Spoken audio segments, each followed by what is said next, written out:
Welcome to InstaBlog's Global Report. This is Sukhmani with fresh updates and more citizen voices from all over the world. Stories for the day are: Pope Benedict XVI canonizes India's first female saint. BBC racist skit reflects the Pinoy migrant plight. Charles Sobrar's security tightened amid speculation of his marriage. And Brazilian economy moving ahead at phenomenal pace.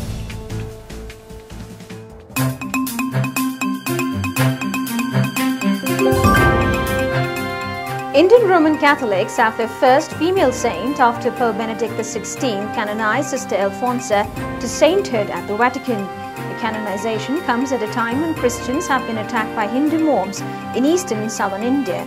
CJ Radhika reflects upon the spiritual legacy of Sister Alphonsa. This is Radhika, citizen journalist from India, reporting on InstaBlogs. Pope Benedict XVI canonized Sister Alphonsa of the Immaculate Conception in the Vatican. Thousands of Christian Indians traveled to Rome for the ceremony. The Pope described her as an exceptional woman who lived in extreme physical and spiritual suffering. Sister Alphonsa is only the second Indian to be elevated to sainthood. She was so determined to become a nun that she stepped into a fire to disfigure her feet so that her aunt would stop pressurizing her to marry. She died in 1946, aged 36. After her death, numerous miracles were attributed to her powerful faith. The canonization follows attacks on Indian Christian minority by Hindu mobs in the east and south of the country. Filipinos in the United Kingdom have condemned a BBC sketch comedy for airing a skit that is considered demeaning to the Filipino domestic helpers. The Harry and Paul show showed a Filipino domestic worker in a maid's uniform dancing provocatively in front of a man in an attempt to seduce him. CJ Grace Calderon wants the Philippine government to formally protest against the racist slur. This is Grace Calderon, citizen journalist for InstaBlogs, reporting from the Philippines. The racist portrayal of a Filipino domestic worker in a comedy show of the British Broadcasting Corporation BBC was only reflective of the true plight of overseas Filipino workers. Lack of opportunities for comfortable income forced Filipinos to work overseas where they face racism, discrimination at the workplace, sexual harassment, rape, and other violent attacks. The BBC sketch is a painful reminder of the real plight of overseas Filipino workers, which is often ignored by the Philippine government. The much criticized skit aired in the September 26 episode of Harry and Paul. It showed comedian Harry Enfield telling a postman that he is ordering his Filipino maid to mate with his friend Paul Whitehouse.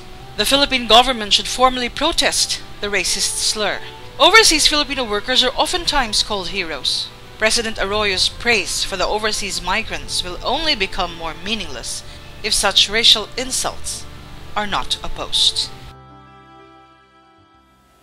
Reports of Charles Sobrar's secret marriage with his girlfriend Nihita Biswas in the prison has taken a toll on the bikini killer.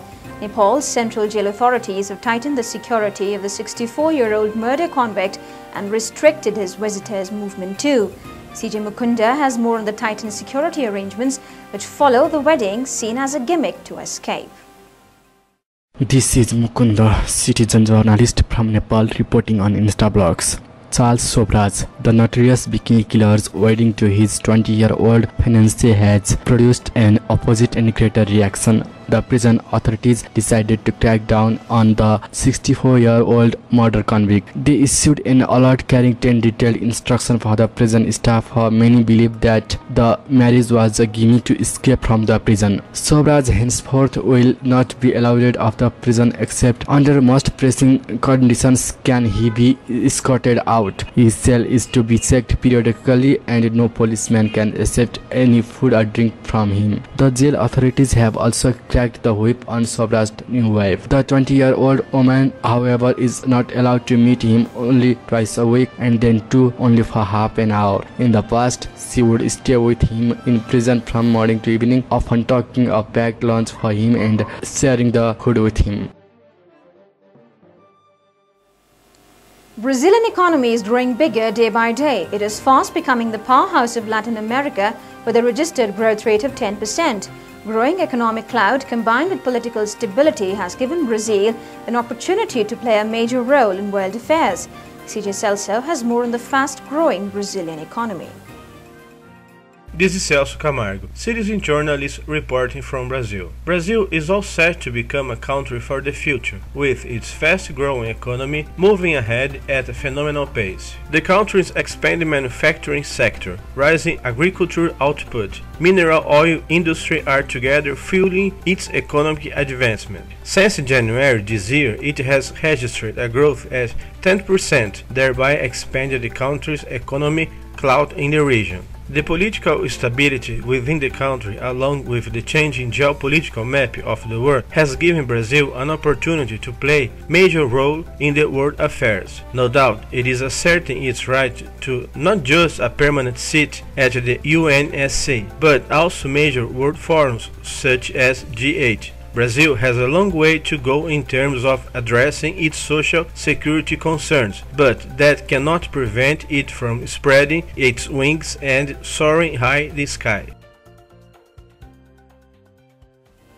If you want your voice to be heard by millions, let Instablogs be your choice. You can contact us at cj@instablogs.com.